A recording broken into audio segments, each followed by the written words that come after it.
சங்கீதம் பாடுகிறான். ஒருவன் போதகம் பண்ணுகிறான்.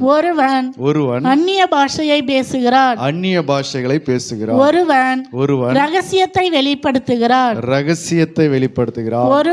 ஒருவன் வியாக்கியானம் பண்ணுகிறான்.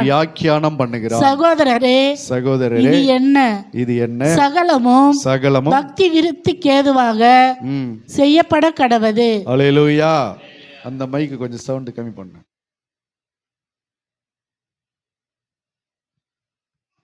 நீங்கள் கூடி வந்திருக்கிற போது உங்களில் ஒருவன் என்ன செய்கிறான்? சங்கீதம் பாடுகிறான். ஒருவன் என்ன செய்கிறான்? போதகம் பண்ணுகிறான். ஒருவன் அந்நிய பாஷையை பேசுகிறான். ஒருவன் ரகசியத்தை வெளிப்படுத்துகிறான். அல்லேலூயா. கொரிந்து சபையில் அந்த நாட்களில் நடந்த ஒரு சம்பவம் என்ன அப்படின்னா, எல்லாரும் கூடி வந்திருக்கிறாங்க.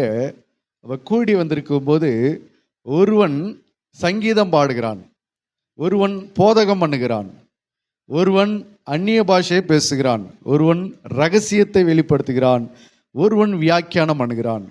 இது எல்லாம் ஒவ்வொரு டைமிங் பிரகாரம் இது நடக்கலை. இது எல்லாம் எப்படி நடக்கிறதுனா ஒரே டைமில் நடந்து கொண்டு இருக்கிறது. ஒரு சபைக்குள்ளே ஒரு ஆள் ஒருத்தர் பிரசங்கம் பண்ணிட்டு இருக்கிறாரு. அப்படி இன்னொரு பக்கம் பார்த்தா ஒருத்தர் சங்கீதம் படிச்சுன்னுக்கிறாரு, இன்னொருத்தர் பார்த்தா பாட்டு பாடினுக்கிறாரு, இன்னொருத்தர் வியாக்கியானம் பண்ணினுக்கிறாரு, இன்னொருத்தர் ஒவ்வொரு விஷயமா ஒவ்வொருத்தரும் செய்து கொண்டு இருக்கிறாங்க. ஒருத்தவங்க அந்நிய பாஷை பேசிக்கிட்டு இருக்கிறாங்க. இப்போ இது எல்லாமே எப்படி நடக்குது? ஒரே டைமில் நடக்கிறது. அல்லேலூயா. இது பார்க்கறதுக்கு எப்படி இருக்கும் யோசிச்சு பாருங்களேன். அதுக்கு தான் அவர் கேட்குறாரு, சகோதரரே இது என்ன அப்படின்னு கேட்குறாரு. இப்போ இதான் உதாரணத்துக்கு நம்ம சந்தைக்கு போனோம்னா சந்தையில் எப்படி இருக்கும்? ஒரு பக்கம் உருளைக்கிழங்கு கிலோ 40 ரூபான்வான், ஒரு பக்கம் கத்திரிக்காய் கிலோ 20 ரூபான்வான், இன்னொரு பக்கம் வெண்டைக்காய் கிலோ 10 ரூபான்வான், இன்னொரு பக்கம் இப்படி ஒவ்வொரு பகுதிகளிலும் என்ன நடக்கும்னா ஒவ்வொரு வியாபாரத்தை அவர்கள் செய்து கொண்டிருப்பார்கள். அல்லேலூயா. அது எல்லாம் ஒரே டைமில் எல்லா வியாபாரமும் நடந்து கொண்டு இருக்கும். அப்போ அங்கே பார்க்கும்போது அது எப்படி இருக்காது? ஒரு ஒழுங்காய் காணப்படாது. அல்லேலூயா. அப்போ அதுபோல சபைகளில் வரும்போது சங்கீதம் பாடுகிறதற்கென்று ஒரு டைம் இருக்கிறது, பாடல் பாடுகிறதற்கு ஒரு டைம் இருக்கிறது. இப்போ சபையில் நம்ம ஆரம்பிக்கிறோம், ஆரம்ப ஜெபம், பாடல், ஆராதனை, அடுத்தது சங்கீத தியானம், அடுத்தது செய்தி, அப்புறம் சாட்சி பகுதி, காணிக்கை பகுதி, இப்படி ஒவ்வொரு பகுதியாக நம்ம என்ன செய்கிறோம்? பிரித்து அதை தனித்தனியாக செய்கிறோம். ஆனால் அந்த நாட்களில் சபைகளில் என்ன நடந்திருக்கிறதுனா இது எல்லாத்தையும் ஒரே டைமில் போட்டு செய்திருக்கிறாங்க. பிரசங்கமும் ஒரே டைமு, ஆராதனையும் ஒரே டைமு, பாடலும் ஒரே டைமு, இப்படி எல்லாம் அந்நிய பாஷை ஒரு பக்கம், அப்படியே எல்லாம் ஒரே டைமில் நடந்து கொண்டு இருக்கிறதுனால இப்போ அதை உள்ளே போய் பார்த்தா அது எப்படி இருக்கும்? நம்ம என்ன பண்ணுறதுன்னு இப்போ தெரியாது, இப்போ நாம் என்ன செய்யறது அப்படின்றது தெரியாது. ஏன்னா இப்போ எல்லாரும் ஆராதனை செய்கிறாங்கன்னா நாம் உள்ளே போகிறோம், சபைக்குள்ளே போகிறோம். இப்போ நாமளும் என்ன செய்வோம்? ஆராதனை செய்வோம். ஏன்னா எல்லாரும் ஆராதனை செய்கிறாங்க, நாமளும் ஆராதனை செய்வோம். எல்லாரும் பாட்டு பாடுறாங்க, நம்மளும் பாட்டு பாடுவோம். எல்லாரும் அந்நிய பாஷை பேசுகிறாங்க, நாமளும் அந்நிய பாஷை பேசுவோம். எல்லாரும் அமைதியாக உட்காந்து ஜெபம் பண்ணுறாங்க, நாமளும் அமைதியாக ஜெபம் பண்ணுவோம் அப்படின்னு தோணும். ஆனால் இப்போ உள்ளே போய் சபைக்குள்ளே பார்த்தோம்னா எல்லாரும் ஆளுக்கு ஒரு வேலையை செஞ்சுட்டு இருக்கும்போது இப்போ நாம் இப்போ என்னடா செய்யறதுன்னு தெரியாத அளவுக்கு கன்ஃபியூஷனில் குழம்பி போய்விடுவோம். அந்த மாதிரியான காரியங்கள் அந்த சபைகளில் நடந்தது. அதனால தான் அவர் சொல்கிறாரு, சகோதரரே இது என்ன அப்படின்னு கேட்குறாரு. நீங்கள் செய்கிறது என்ன? நீங்கள் செய்கிறது என்ன? சகலமும் பக்தி விருத்திக்கு ஏதுவாக செய்யப்பட கடவுது அப்படின்றாரு. நீங்கள் செய்கிறது எல்லாமே கர்த்தருக்குரிய காரியம்தான். அந்நிய பாஷை பேசுறது யாருக்குரியது? கர்த்தருக்குரியதுதான். சங்கீதம் பாடுகிறது கர்த்தருக்குரியதுதான், போதகம் பண்ணுகிறது கர்த்தருக்குரியதுதான், வியாக்கியானம் பண்ணுகிறது கர்த்தருக்குரியதுதான். இது எல்லாமே கர்த்தருக்குரிய விஷயம்தான். கர்த்தருக்குரிய விஷயத்தை கூட நீங்கள் என்னவா செய்யணும்? அதை பக்தி விருத்திக்கு எதுவாக செய்யணும். இப்படி செஞ்சீங்கன்னா யாரும் என்ன செய்ய மாட்டாங்க? பக்தி விருத்தி அடைய மாட்டாங்கன்றார். அல்லேலூயா.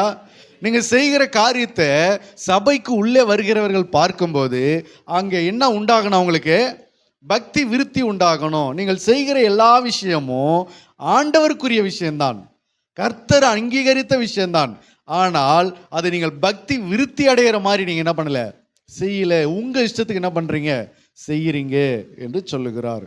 அதனாலதான் அவர் சொல்றாரு, சகலமும் என்ன செய்யணுமா? பக்தி விருத்திக்கு ஏதுவாக செய்யப்பட கடவுது.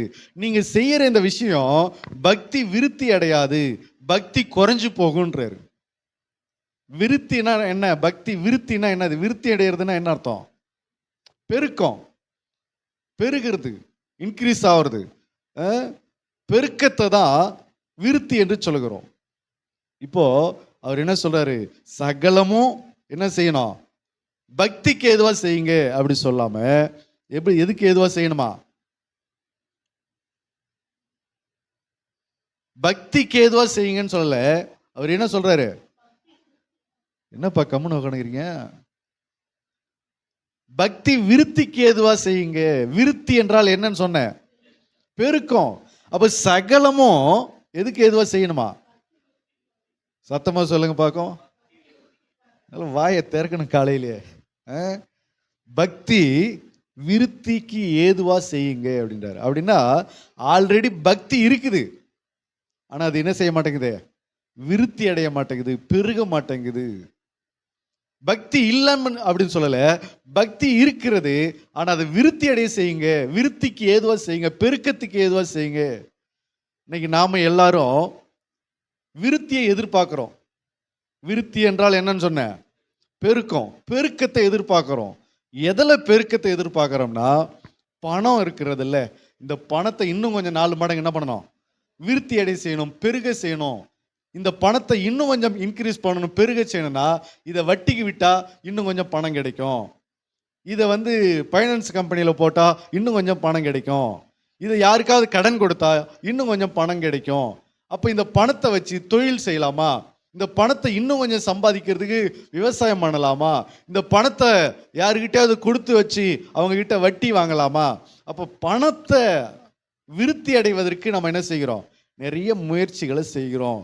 அல்லது நம்ம கிட்ட ஒரு கொஞ்சம் தொகை பணம் இருக்கிறதுனா, இந்த பணமே போதும்னா நம்ம உட்காந்துட்டு இருக்கோம். ஒரு 10,000 ரூபாய் கையில் இருக்குது, ஒரு வருஷத்துக்கு இந்த 10,000 ரூபாய் போதும்னு இருக்கிறோமா? இல்லை. எவ்வளவு பணம் இருந்தாலும் அதை நம்ம என்ன செய்ய நினைக்கிறோம்? அதை பெருக செய்ய நினைக்கிறோம், விருத்தி அடைய செய்கிற நினைக்கிறோம். 50,000 இருக்குதா, 1 லட்சம் இருக்குதா, அப்போ நமக்கு பத்த மாட்டேங்குது. 1 கோடி ரூபாய் வச்சிருக்கிறவனும் என்ன செய்யறான்? அதை விருத்தி அடைய செய்யறதுக்கு தான் பார்க்கிறான். பல கோடிகளை வச்சிருக்கிறவர்களும் என்ன செய்யறாங்க? அதை விருத்தி அடைய செய்யறதான் பார்க்கறாங்க. இந்தியாவிலே நம்பர் 1 பணக்காரர்களா இருக்கிறவங்க கூட என்ன செய்யறாங்க? அதை இன்னும் கொஞ்சம் விருத்தி அடைய செய்ய தான் பார்க்கறாங்க. அப்போ போதுன்றது யாரும் என்ன பண்ணல, நினைக்கவில்லை. அப்போ பணம் இருந்தாலும் கூட அதுல நம்ம என்ன எதிர்பார்க்கிறோம்? விருத்திய, பெருக்கத்தை எதிர்பார்க்கிறோம். அது மட்டுமல்ல, பொருள் இருக்கிறது, இந்த பொருள் இதோட போதுன்னு நம்ம நினைக்கிறோம். இன்னும் அந்த பொருளை நிறைய வாங்கணும், இன்னும் அந்த பொருளை வாங்கணும், இந்த பொருள் வாங்கணும், அது வேணும் இது வேணும்னு சொல்லி அந்த பொருள் இன்னும் விருத்தி அடைகிறதுக்கு நம்ம முயற்சிகளை செய்கிறோம். அது மட்டுமல்ல, நகை நட்டு இருக்கிறது, தங்கம் வெள்ளி இப்படியெல்லாம் வச்சிருக்கிறோம், அதெல்லாம் போதும். 10 சவரம் வச்சிருக்கேன் அதோட போதும், 5 சவரம் வச்சிருக்கேன் அதோட போதும் நம்ம நினைக்கிறோம். இன்னும் அந்த பணத்தை, அந்த வெள்ளியும் பொண்ணை என்ன செய்யணும்? இன்னும் பெருக செய்யணும் என்பதற்காக நிறைய சம்பாதிக்கிறோம், நிறைய ஓடுகிறோம், அலைகிறோம், என்னென்னமே செய்கிறோம். ஏன்னா நகை நட்டும் தங்கமும் வெள்ளியும் என்ன செய்யணும்? அதுவும் பெருக செய்யறதுக்கு தான் முயற்சி பண்ணுகிறோம். துணிமணி வச்சிருக்கோம், ட்ரெஸ் வச்சிருக்கோம், இருக்கிற ட்ரெஸ் இதை போதும்னா நம்ம நினைக்கிறோம். இன்னும் 2 ட்ரெஸ் வாங்கணும், இன்னும் ஒரு ட்ரெஸ் வாங்கணும், இன்னொரு ட்ரெஸ் வாங்கணும் அப்படின்னு சொல்லி எந்த விஷயத்தையுமே நம்ம வாழ்க்கையில போதும்னு என்ன பண்றது இல்லை, செய்யறது கிடையாது.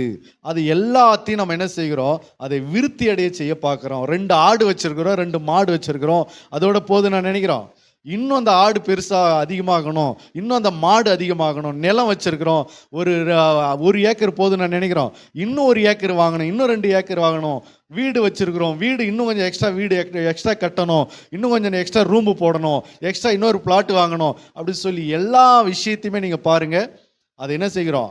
விருத்தி அடை செய்ய முயற்சி செய்கிற மனிதர்களை இந்த உலகத்திலே நம்ம பார்த்து கொண்டிருக்கிறோம். ஹல்லேலூயா. படிக்கிற பிள்ளைகளும் அதே தான். போதும் படிப்பு அப்படின்னு நினைக்கல, இன்னும் கொஞ்சம் படிக்கிறாங்க, இன்னும் கொஞ்சம் எக்ஸ்ட்ரா எடுத்து நிறைய கோர்ஸ்லாம் எடுத்து நிறைய படித்து முன்னேறதுக்கு முயற்சி பண்ணுறாங்க. அப்போது இந்த உலகத்தில் எல்லா விஷயத்தையும் நம்ம என்ன செய்ய முயற்சி பண்ணுறோம்? விருத்தி அடைய செய்வதற்கு முயற்சி பண்ணுறோம், பெருக்கம் செய்வதற்கு முயற்சி பண்ணுகிறோம். ஆனால் என்னைக்காவது பக்தி விருத்தி அடைவதற்காக நம்ம முயற்சி பண்ணுறோமா? பக்தி விருத்தி அடைகிறதுக்கு இப்போ யோசிச்சு பாருங்களேன், மனுஷர்கள் விசுவாசிகள் என்ன நினைக்கிறோம்னா, என்னுடைய வீட்டில் உள்ளது, என்னுடைய பாக்கெட்டில் உள்ளது, என்னுடைய பீரோவில் உள்ளது எல்லாம் பெருக்கம் அடையணும். ஆனால் என்னுடைய பக்தி மட்டும் அப்படியே இருந்தால் போதும், இந்த பக்தியே போதும் அப்படின்னு நம்ம நினைக்கிறோம். எனக்கு கிடைச்ச சுகம் விட இப்போ எனக்கு அதிகமாக சுகம் கிடைக்கணும், அதிக விடுதலை கிடைக்கணும். என் குடும்பத்தில் இருக்கிற பிரச்சனை விட இப்போ அதிகமாக அது மாறி நிம்மதி சந்தோஷமும் கிடைக்கணும். அதில் எல்லாத்திலையும் பெருக்கத்தை எதிர்பார்க்குற, விருத்தியை எதிர்பார்க்குற நாம கர்த்தரைக்குரிய பக்தியை மட்டும் நம்ம என்ன பண்ணுறதில்ல, அதை விருத்தியை, அதை பெருக்க செய்வதற்கு அதை விரும்புறதும் கிடையாது, அதுக்குரிய முயற்சி செய்யறதும் கிடையாது. அல்லேலூயா. ஆனால் வேத வசனம் என்ன சொல்லுகிறதுனா, பக்தி விருத்திக்கு ஏதுவாக செய்யுங்கள். சகலமும் நீங்கள் எதை செய்தாலும் எதுக்காக செய்யுங்க? பக்தி விருத்திக்கு ஏதுவாக செய்யுங்கள். பக்தி விருத்தி அடைவதற்கு ஏதுவா செய்யுங்க, அதுக்கு தகுந்தார் போல செய்யுங்க என்று பவுல் சொல்லுகிறார். ஞானஸ்தானம் எடுக்கும்போது 10 நிமிஷம் ஜெபம் பண்ணோம். இப்போ ஞானஸ்தானம் எடுத்து 10 வருஷம் ஆயிடுச்சு, இன்னமும் எவ்வளோ ஜபம் தான் ஓடினுக்குது? அதே 10 நிமிஷம் ஜபம் தான். ஆண்டவருக்குள்ள வரும்போது ஒரு அதிகாரம் தான் படித்தோம். இப்போ ஆண்டவருக்குள்ள வந்து பல வருஷங்கள் ஆகுது, இன்னமும் எத்தனை அதிகாரம் தான் படிச்சுக்கிறோம்? அதே ஒரு அதிகாரம் தான். ஆண்டவருக்குள்ள வரும்போது சங்கீதம் 23 91 சங்கீதம் படித்தோம். இப்போ பல வருஷம் ஆயிடுச்சு, இன்னமும் எந்த சங்கீதம் தான்? அதே 23 சங்கீதமும் 91 சங்கீதம் தான். ஏன்னா இப்போ என்ன இல்லை, டைம் இல்லை. அதே 5 நிமிஷம் ஜபந்தான், அதே ஒரு அதிகாரம் தான், அதே ஒரு சின்ன சங்கீதம் தான். அல்லேலூயா. இதுல எங்க பக்தி விருத்தி அடைஞ்சிருக்குது? ஆனா ஆசீர்வாதம் மட்டும் எங்க பாஸ்டர் அப்படியே தான் இருக்குது. இத்தனை வருஷம் நான் சர்ச்சுக்கு வந்தேன், என்ன பெருகி இருக்குது, இன்னும் மாறி இருக்குது, அதே தான் இருக்குது. ஆண்டவர் கேட்கிறாரு, உன்னுடைய பக்தி எங்க விருத்தி அடைஞ்சிருக்குதுன்னு கேட்கிறாரு. நீ எந்த அளவினால் அளக்கிறாயோ அந்த அளவினால் உங்களுக்கும் என்ன செய்யப்படும்? அளக்கப்படும். சர்ச்சுக்கு ஆரம்பத்தில் லேட்டாக வந்த 10 மணி சபைக்கு 10:30 மணிக்கு 11 மணிக்கு வந்த. இப்போ பல வருஷம் ஆயிடுச்சு, பல பிரசங்கம் கேட்டாச்சு, பல நன்மைகளை கர்த்தர் நமக்கு செஞ்சிருக்கிறாரு. இன்னமும் எத்தனை மணிக்கு தான் சர்ச்சுக்கு வரோம்? அந்த 11 மணிக்கு, அந்த 10:30 மணிக்கு, அந்த செய்தி வேலைக்கு, அந்த ஆராதனை டைமில், ஆராதனை முடிகிற டைமில் இப்படி தான் வந்துக்கிட்டு இருக்குது. இதில் எங்கள் பக்தி விருத்திக்கு ஏதோ நம்ம என்ன செஞ்சுருக்கிறோம்? ஒன்றும் செய்யல. அல்லேலூயா. அப்போது பக்தி விருத்தியை அடைவ செய்கிற காரியத்தை தவிர மீதி எல்லா விஷயமும் நமக்கு என்ன பண்ணணும்? பெருகணும் சொல்லி போராடுறோம், ராத்திரியும் பகலும் உழைக்கிறோம், பிரயாசப்படுகிறோம், அலையிறோம், எல்லாம் பண்ணிக்கிட்டு இருக்கிறோம். ஆனால் கர்த்தர் சொன்ன காரியத்தை என்ன பண்ணியாச்சு? விட்டாச்சு. உங்கள் பக்தி விருத்தி அடைவதற்காக நீங்கள் செய்யுங்கன்றாரு. என்னது? உங்கள் பக்தி விருத்தி அடைவதற்காக செய்யுங்க. அல்லேலூயா. ஆரம்பத்தில் ஞானஸ்தானம் எடுத்த போது சர்ச்சுக்கு வந்து ஒரு 10 ரூபாய் காணிக்க போட்டேன். இப்போ 10 வருஷம் ஆயிடுச்சு, இன்னும் எவ்வளோ தான் காணிக்க போட்டுக்கிற? அதே 10 ரூபாய் தான் போட்டுக்கிறேன். ஆரம்பத்தில் சர்ச்சுக்கு வரும்போது ஒரு சின்ன சின்ன காரியத்தை என்ன செஞ்சியோ அதே தான் இன்னமும் செய்கிறேன்னு சொன்னால், இதில் ஜபத்தில் பெருகலை, உபவாசத்தில் பெருகலை, பரிசுத்தத்தில் பெருகலை, நீதியில் பெருகலை, ஆவியின் கனிகளில் பெருகலை, வேதம் வாசிக்கிறதுல பெருகலை, ஊழியம் செய்கிறதுல பெருகலை, அபிஷேகம் பெருகலை, பக்தி பெருகலை, ஆண்டவருக்கு பயப்படுகிற பயம் பெருகலை, இதில் எதுவுமே பெருகலைன்னும் போது, ஆனால் நம்முடைய ஆசீர்வாதமும் நம்முடைய நன்மைகளும் நம்முடைய சுகமும் நம்முடைய குடும்ப பிரச்சனைகள் மட்டும் என்ன செய்யணும்? அதெல்லாம் மாறி இருக்கணும், இதெல்லாம் பெருகி இருக்கணும். இது எந்த விதத்தில் நியாயம் இது? அல்லேலூயா. 2 வருஷமா நான் ஜபம் பண்ணுறேன் பாஸ்டர், 2 வருஷமா நான் ஜபத்துக்கு வந்து நிற்கிறேன் பாஸ்டர், இன்னும் ஒன்றுமே மாறலை பாஸ்டர். ஆண்டவர் கேட்குற, 2 வருஷமா அவன் பக்தி எங்கே விருத்தி அடைஞ்சிருக்குதுன்னு கேட்குறாரு. நான் 2 வருஷமா செவ்வாய்க்கிழமை ஜபத்துக்கு வரேன், 2 வருஷமா நான் வெள்ளிக்கிழமை ஜபத்துக்கு வரேன், 2 வருஷமா நான் ஞாயிற்றுக்கிழமை சபைக்கு வரேன், 2 வருஷமா நான் உபவாச கூட்டத்துக்கு வரேன், இதில் எங்க பாஸ்டர் மாறி இருக்குது அப்படின்னு நம்ம ஒரு கேள்வி வச்சோம்னா, இப்போ ஆண்டவர் என்ன கேட்குறாரு? இந்த 2 வருஷத்தில் உன் பக்தி எங்கே நீ மாற்றி இருக்கிற? உன் பக்தி எங்கே கொஞ்சம் மேலோங்கி இருக்கிறது? உன் பக்தி எங்கே பெருகி இருக்கிறது? எங்கே விருத்தி அடைஞ்சிருக்கிறது? வரும்போது சபைக்கு வரும்போது எவ்வளோ நேரம் ஜெபம் பண்ண? ஒரு 10 நிமிஷம் ஜெபம் பண்ணுவேன். இப்போ வந்து இத்தனை வருஷம் ஆகுது, எவ்வளோ நேரம் ஜெபம் பண்ணுற? அதே 10 நிமிஷம் தான் பாஸ்டர். பக்தி என்ன செய்யலை? விருத்தி அடையலை. ஹல்லேலூயா. அதுதான் சொல்கிறார், நீங்கள் எந்த அளவினால் அளக்கிறீர்களோ அந்த அளவினால் உங்களுக்கும் அளக்கப்படும். அப்ப முதலாவது காரியம், சகலமும் எதற்கு ஏதுவா செய்யணுமா? பக்தி விருத்திக்கு ஏதுவா செய்யுங்கள். ஹல்லேலூயா. சகலமும் பக்தி விருத்திக்கு ஏதுவாக செய்யப்பட கடவுது. அப்போ எது மேல நம்ம கவனமா இருக்கணும்னா, என் பக்தி என்ன செய்யணும்? விருத்தி அடைவதற்கு நான் என்னென்னலாம் செய்யணுமோ அது எல்லாத்தையும் என்ன பண்ணணும்? செய்வதற்கு முயற்சி பண்ணணும். ஜெபத்தை கூட்டணும், ஜெபத்தை பெருக்கணும், உபவாசத்தை பெருக்கணும், தேவனுக்கு பயப்படுகிற பயத்தை பெருக்கணும், வேதம் வாசிக்கிறத பெருக்கணும், தேவ சமூகத்தில் நேரத்தை ஒதுக்கிறத பெருக்கணும். டைம் இல்லை நேரம் இல்லைன்னு ஓடக்கூடாது. வேலை இருக்குதுன்னு சொல்லிட்டு வேலையே செஞ்சுக்கிட்டு இருக்கக்கூடாது. தேவனை தேடுகிற காரியங்களை இன்னும் கொஞ்சம் பெருகணும், தேவனிடத்தில் இன்னும் நெருங்கி கிட்ட சேரணும். இந்த மாதிரியான காரியங்களை பக்தியில் என்ன செய்யணும்? பெருக செய்வதற்கு நம்ம முயற்சி பண்ணணும், பிரயாசப்படணும். ஹல்லேலூயா. முதலாவது காரியம், பக்தி சகலமும் பக்தி விருத்திக்கு ஏதுவாக செய்யப்பட கடவுது. இரண்டாவது காரியத்தை நம்ம பார்க்கலாம். அந்த அதிகாரத்திலே 1 கொரிந்தியர் 14ஆம் அதிகாரத்திலே 40வது வசனம், கடைசி வசனத்தை வாசிக்கலாம். சகலமும் நல்லொழுக்கமாயும் கிரமமாயும் செய்யப்பட கடவுது. ஹல்லேலூயா. இரண்டாவது காரியம் என்ன சொல்லப்படுகிறதுனா, சகலமும் நல்லொழுக்கமாயும் கிரமமாயும் செய்யப்பட கடவுது. இப்போ முதல்ல சொன்னார் பாருங்க, ஒருவன் அந்நிய பாஷை பேசுகிறான், ஒருவன் வியாக்கியானம் பண்ணுகிறான், ஒருவன் போதகம் பண்ணுகிறான், ஒருவன் சங்கீதம் பாடுகிறான். சகோதரரே, இது என்ன அப்படின்னு கேட்டார்ல. அப்போ இது எல்லாமே கர்த்தருக்குரிய விஷயம்தான். ஆனா கர்த்தருக்குரிய விஷயத்த அவங்க அதை ஒழுங்கு பிரகாரம் செய்யல, அந்த நல் ஒழுக்கமா செய்யல, அது ஒரு கிரமமா செய்யல. கிரமம் தவறியாச்சுன்னா என்ன நடக்கும்? அக்கிரமம் நடக்கும். கிரமத்தை மீறும் போது அது அக்கிரமமாய் மாறுகிறது. அல்லேலூயா. ஆகையினால நீங்கள் சங்கீதம் பாடினாலும் சரி, போதகம் பண்ணினாலும் சரி, தீர்க்க தரிசனம் சொன்னாலும் சரி, பாட்டு பாடினாலும், ஆராதனை பண்ணினாலும், ஜெபம் பண்ணினாலும், என்ன செய்தாலும், கர்த்தருக்குரியதையே நீங்க செய்தாலும் கூட அதையும் கூட நீங்க எப்படி தான் செய்யணும்? நல்லொழுக்கமா செய்யணும், கரெக்டா செய்யணும், அதை கிரமமா செய்யணும். அந்த சகல காரியத்தையும் நல்லொழுக்கமாயும் கிரமமாயும் செய்யப்பட கடவுது. அல்லேலூயா.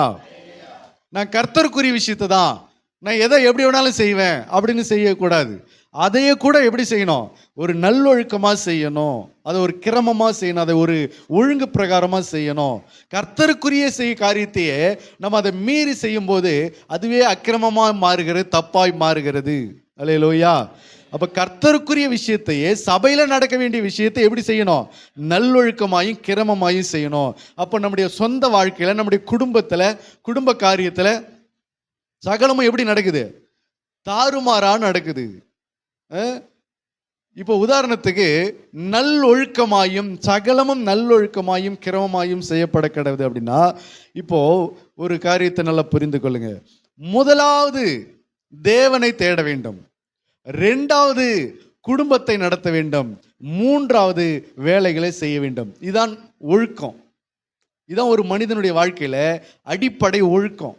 முதலாவது தேவனுடைய ராஜ்யத்தையும் அவருடைய நீதியையும் தேடுங்கள். அப்போ முதலாவது யாருக்கு கொடுக்கணும்?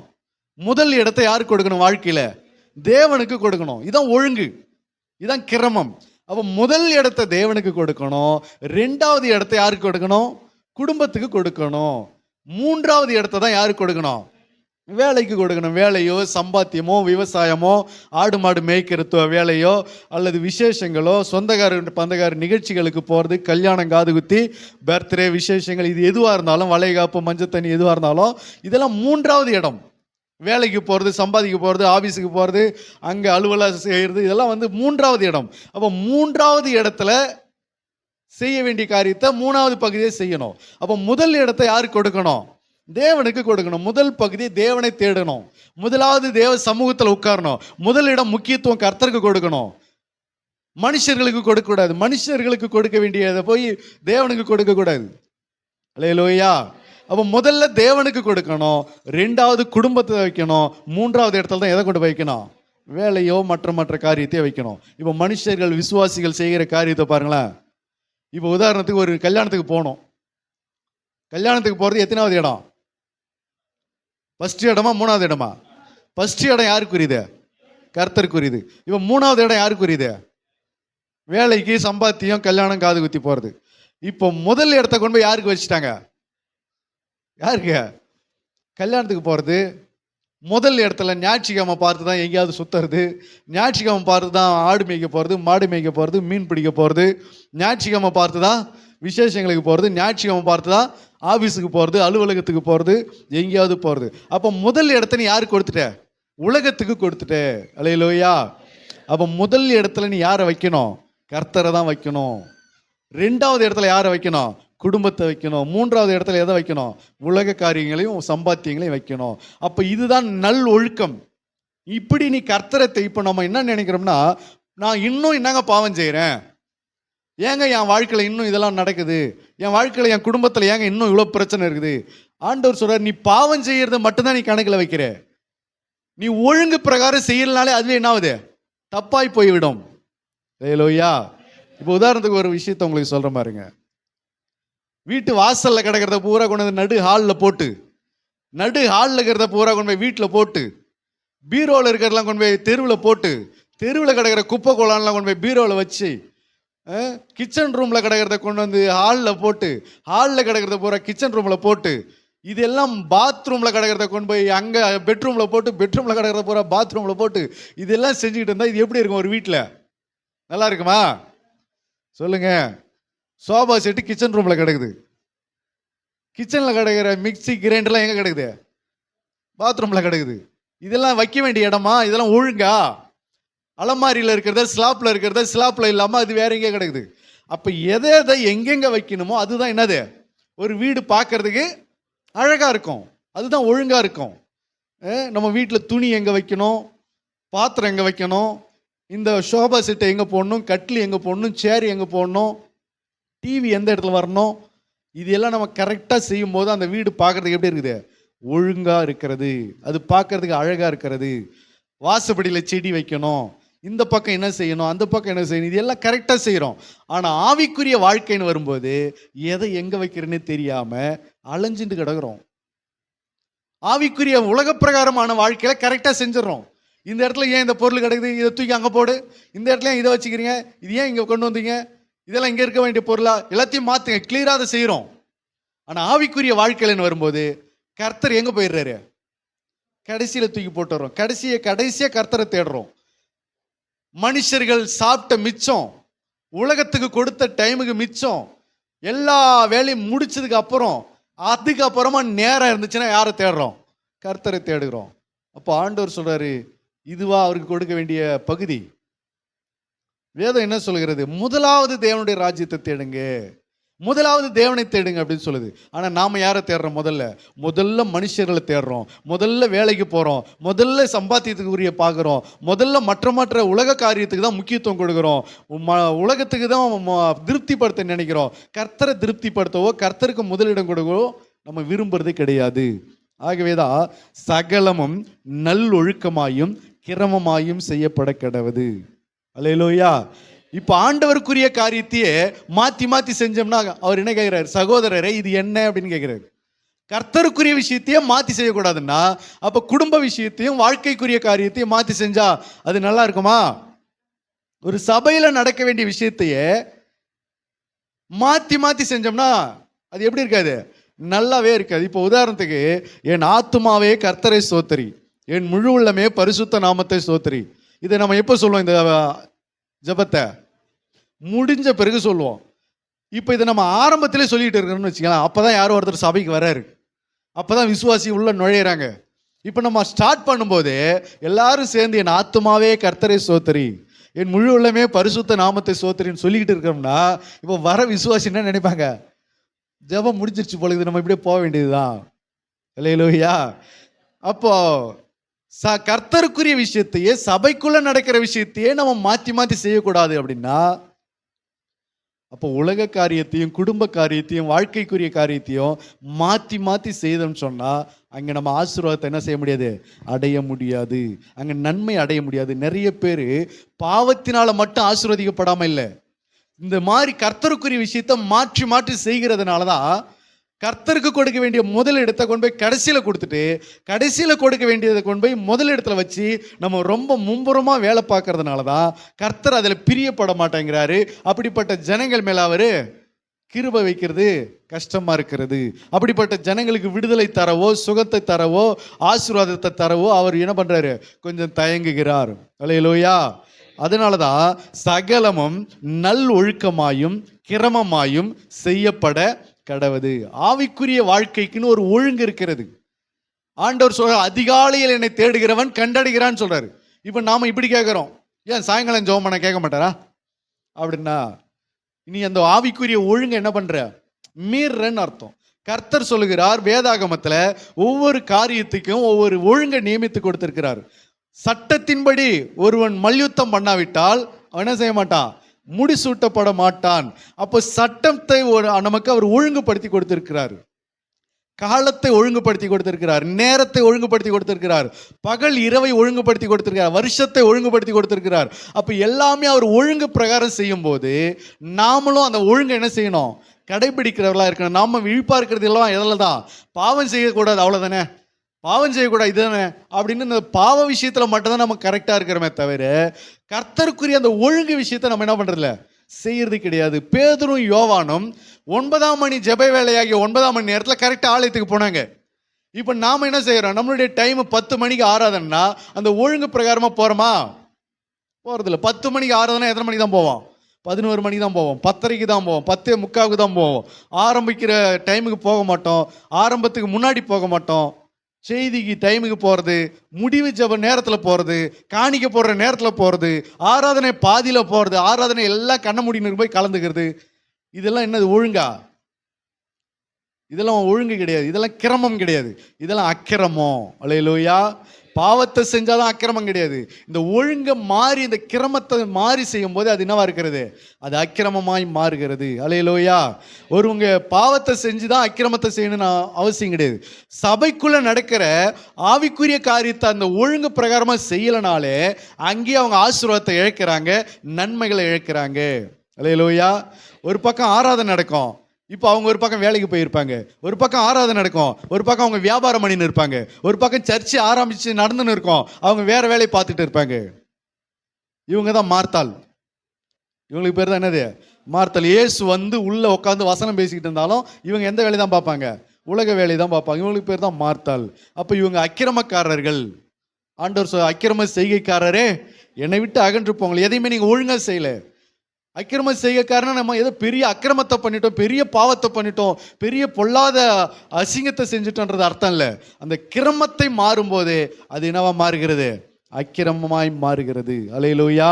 10 மணி ஆராதனைக்கு 10:15 போகிறது, 10:30 போகிறது, 10:45 போகிறது, இப்படிப்பட்ட ஒழுங்கில்லாத வேலைகளை செய்யும்போது அது அக்கிரமமாய் மாறுகிறது. அதனால தான் சொல்லுது, சகலமும் நல்லொழுக்கமாயும் கிரமமாயும் செய்யப்பட கடவுது. அல்லேலூயா.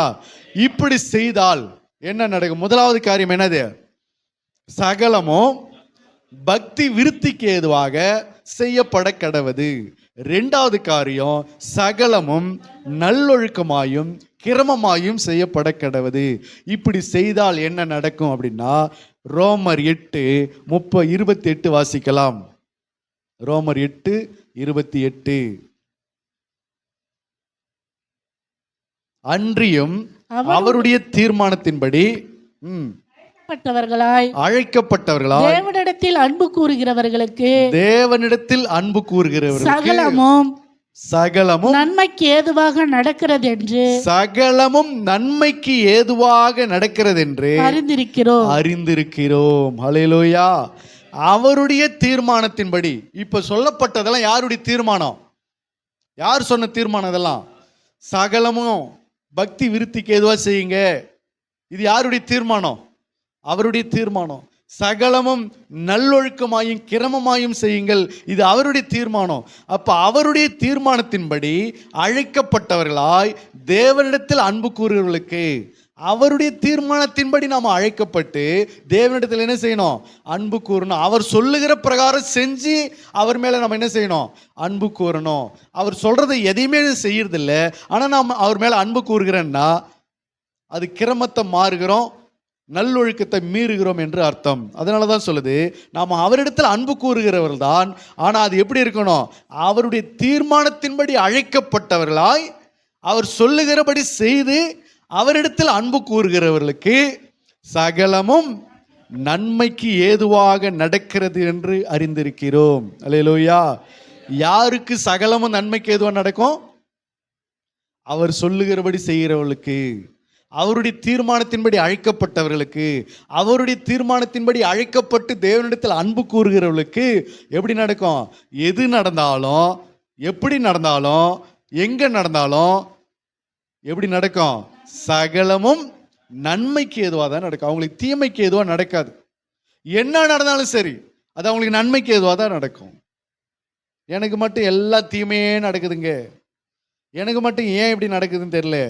நீ ஒழுங்க மீறுற, கிரமத்தை மீறுகிற, நீ பக்தி விருத்தி அடைய செய்ய மாட்டேங்கிற, வேற எல்லாம் பெருக செய்யறதுக்கு ஆசை அலையற ஓடுற, ஆனால் பக்தி விருத்தி அடைகிறதுக்கு பாடுபட மாட்டேங்கிற, அந்த ஒழுக்கத்தை மீறுகிற, ஆவிக்குரிய ஒழுக்கம் மீறுகிற, அவர் தீர்மானத்தை மீறுகிற, அவருடைய தீர்மானத்தை மீறி ஆண்டவரை தேடிட்டு இருக்கிற, அவருடைய தீர்மானத்தை மீறி நம்ம ஆண்டவரை தேடணும்னா அதில் ஆண்டவர் என்ன செய்யறதில்ல?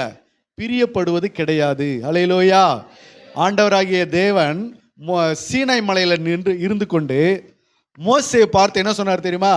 மலையை யாரும் என்ன பண்ணக்கூடாது? தொடக்கூடாதுன்னாரு. மலை கிட்ட யாரும் என்ன பண்ணக்கூடாது? வரக்கூடாது. மலையை தொடுகிற எவனை அப்படிப்பட்ட என்ன செய்வான்? மரித்து போவான், செத்து போவான் அப்படின்னாரு. இதுதான் அவருடைய தீர்மானம், இதுதான் அவருடைய கட்டளை, இதுதான் அவருடைய ஒழுங்கு. மலையை தொடுகிற எந்த ஆடு மாடாகிலும் என்ன செய்யப்படும்? அது கொலை, இது சாகப்படுன்றார், அது செத்து போகுன்றார். அதை மீறி நாங்கள் மலையை தொடுவோம், நாங்கள் மலை மேலே ஏறுவோம் அப்படின்னு சொன்னா அங்கே நீ அந்த கிரமத்தை என்ன செய்கிற?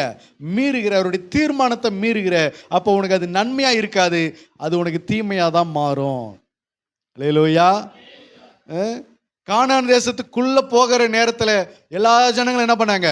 மலை மேலே ஏற போனாங்க. மோசே சொல்றாரு, மலை மேலே ஏறாதீங்க, கர்த்தர் உங்க கூட இல்லை, கர்த்தர் உங்க கூட வரமாட்டாரு, நீங்க கர்த்தருடைய வார்த்தையை மீறி மலை மேலே ஏறாதீங்க, அது உங்களுக்கு வாய்க்காதுன்னு சொன்னாரு. இல்லை, நாங்கள் மலை மேலே ஏறுவோம்னாங்க. அவருடைய தீர்மானத்தை, அவருடைய கட்டளைகளை, அவருடைய ஒழுங்கை, அவருடைய கிரமத்தை இவங்க மீறதுனால எல்லாரும் செத்து தான் போனாங்க. அல்லேலூயா. அதனால தான் மரியாள் அம்மா இப்படி சொன்னாங்க, அவர் உங்களுக்கு என்ன சொல்லுகிறாரோ அதன்படி செய்யுங்கள். அப்போதான் நம்ம என்ன செய்ய முடியும்? ஆசீர்வதிக்கப்பட முடியும். அப்போதான் நம்முடைய வாழ்க்கையில சகலமும் எப்படி நடக்கும்? நன்மைக்கு ஏதுவாக நடக்கும். வாழ்க்கையில் எது நடந்தாலும், எந்த மூலையில எப்படிப்பட்ட காரியங்கள் நடந்தாலும் அது உனக்கு என்னவா முடியும்? நன்மையாதான் முடியும். ஏன் அப்படின்னா நம்ம அவருடைய தீர்மானத்தின்படி அழைக்கப்பட்டு இருக்கிறோம். அவருடைய தீர்மானத்தின்படி அழைக்கப்பட்டு அவரிடத்தில் அன்பு கூறுகிறோம். அவர் சொல்லுகிற பிரகாரம் பக்தி விருத்திக்கு ஏதுவா செஞ்ச சகலத்தையும், அவர் சொல்லுகிற பிரகாரம் சகலமும் நல்லொழுக்கமாக செஞ்சேன், அதை நான் கிரமமாக செய்கிறேன், அதை ஆர்டர் பிரகாரம் செய்கிறேன், அதை நான் கரெக்டாக செஞ்சுக்கிட்டு இருக்கிறேன், அதை நான் மாற்றி மாற்றி எதையும் செய்யல. அல்லேலூயா. ஒரு நாள் ஒரு சுவிட்ச் பாக்ஸ் ஒன்று வாங்கிட்டு வந்தேன். என்ன செஞ்சேன்? சுவிட்ச் பாக்ஸ் ஒன்று வாங்கிட்டு வந்தேன். அந்த சுவிட்ச் பாக்ஸில் ஒயர் கனெக்ஷன்லாம் எதுவும் இல்லை. அப்போ என்ன செஞ்சேன்? அந்த ஒயர் கனெக்ஷன்லாம் நானே கொடுத்தேன்.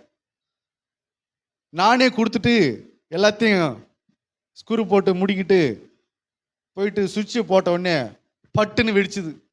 லைட்டு கீட்டு ஃபேனுக்குன்னு எல்லாம் ஆஃப் ஆயிடுச்சு. பார்த்தா போர்டில் பீஸ் போயிடுச்சு. ஏன், என்ன காரணம்? லைன் என்ன பண்ணிட்டேன்? மாற்றி கொடுத்துட்டேன். மாற்றி கொடுக்கும்போது ஒன்றும் ஆகலை, மாற்றி கொடுத்துட்டு சுவிட்சை ஆன் பண்ணும்போது தான் வெடிக்குது. அந்த மாதிரி நம்ம ஆண்டவர் சொல்லுகிற அந்த தீர்மானத்தின்படி நம்ம மாற்றி மாற்றி செய்யும் போது ஒன்றும் நடக்காது. ஆனால் ஒரு டைம் வரும், அப்போ வெடிக்க ஆரம்பிச்சிரும். அல்லேலூயா. நம்ம கர்த்தருக்குரிய நிறைய விஷயங்களை மாற்றி மாற்றி செய்கிறோம்ல, அப்போ மாற்றி மாற்றி செய்கிறதுனால அப்போ எதுவும் நடக்காது. ஆனால் ஒரு டைம் இருக்குது அதுக்கு, அப்போ வெடிக்க ஆரம்பிச்சிரும். அது எப்படி வெடிக்கும்னா, குடும்பத்தில் எங்கே, எந்த மூலையில், யாருக்கிட்ட எப்படி வெடிக்கும்னே சொல்ல முடியாது. அது எந்த வியாதியாக வெளியில் வரும்னு சொல்ல முடியாது, எந்த பிரச்சனையாக வெளியே வரும்னு சொல்ல முடியாது. நான் கனெக்ஷன் கொடுத்தேன், அந்த சுவிட்ச் போர்டில் பீஸ் போகல, மீட்டர் பாக்ஸில் பீஸ் போகுது, அந்த பீஸ் கேரியரில் பீஸ் போகுது. அல்லேலூயா. அப்போ நான் இங்கே கொடுத்த கனெக்ஷன் அங்கே பீஸ் போகுது. அதுபோல கர்த்தருக்குரிய விஷயத்தை நீ மாற்றி மாற்றி செய்யும்போது உன் குடும்பத்தில் எங்கேயோ ஒரு இடத்துல என்ன செய்யும்? வெடிக்க ஆரம்பிக்கும், பீஸ் போக ஆரம்பிக்கும், எங்கேயோ ஒரு பிரச்சனை தொடங்க ஆரம்பிக்கும். அதை உன்னால கண்டுபிடிக்க முடியாது, உன்னால சரிப்படுத்த முடியாது, உன்னால புரிந்து கொள்ள முடியாது. அதனால தான் சொல்லுது, அவர் தீர்மானத்தின்படி, அவர் ஒரு தீர்மானம் வச்சிருக்கிறார்னா அந்த தீர்மானத்தின்படி தான் நம்ம என்ன பண்ணணும், செய்யணும். அவர் ஒரு ஒழுங்கை வைத்திருக்கிறார் என்று சொன்னால் அந்த ஒழுங்கு பிரகாரம் தான் செய்யணும், அந்த கிரம வரிசைப்படி பிரகாரம் தான் செய்யணும். அதை நம்ம மாற்றி மாற்றி செய்தோம் சொன்னா என்ன கிடையாது, நன்மைகள் நமக்கு கிடையாது, ஆசீர்வாதங்கள் கிடையாது. கிருபைகளை இழந்து விடுவோம், தேவனுடைய தயவை இழந்து விடுவோம், தேவனுடைய ராஜ்யத்தை இழந்து விடுவோம். அவர்களை பார்த்தா சொல்றாரு, அக்கிரம செய்கைக்காரர்களே என்னை விட்டு என்ன செய்யுங்க, அகன்று போங்கள் அப்படின்றாரு. ஆகையினால இந்த அக்கிரம செய்கைக்காரர் என்கிற பேரை நம்ம வாங்கக்கூடாது. அப்படின்னா அது கிரம பிரகாரம் என்ன பண்ணணும், செய்ய கற்றுக்கொள்ள வேண்டும். அல்லேலூயா. எதை எப்போ செய்யணுமோ, கர்த்தருக்குரிய காரியங்களா சரி, குடும்ப காரியங்களா சரி, அது நீங்கள் கர்த்தருக்கு கொடுக்க வேண்டிய முதலிடத்தை கர்த்தருக்கு கொடுக்கணும், குடும்பத்துக்கு கொடுக்க வேண்டிய ரெண்டாவது காரியத்தை குடும்பத்துக்கு கொடுக்கணும், மூன்றாவது கொடுக்க வேண்டிய ஊழியத்துக்கும் உலக காரியத்துக்கும் வேலைக்கும் மூன்றாவது கொடுக்க கற்றுக்கொள்ளணும். இதை நம்ம மாற்றி செய்யும் போது தான் நமக்கு பிரச்சனைகள் ஆரம்பிக்கும், நன்மைகளை இழந்து போய்விடுவோம். ஆகினால முதலாவது காரியம் சகலமும் பக்தி விருத்திக்கு ஏதுவாக செய்யப்பட கடவது. இரண்டாவது காரியம் சகலமும் நல்லொழுக்கமாயும் கிரமமாயும் செய்யப்பட கடவுது. மூன்றாவது காரியம் சகலமும் அப்படிப்பட்டவர்களுக்கு நன்மைக்கு ஏதுவாய் நடக்கிறது என்று அறிந்திருக்கிறோம். கர்த்தர் உங்களை ஆசீர்வதிப்பாராக. ஆமென்.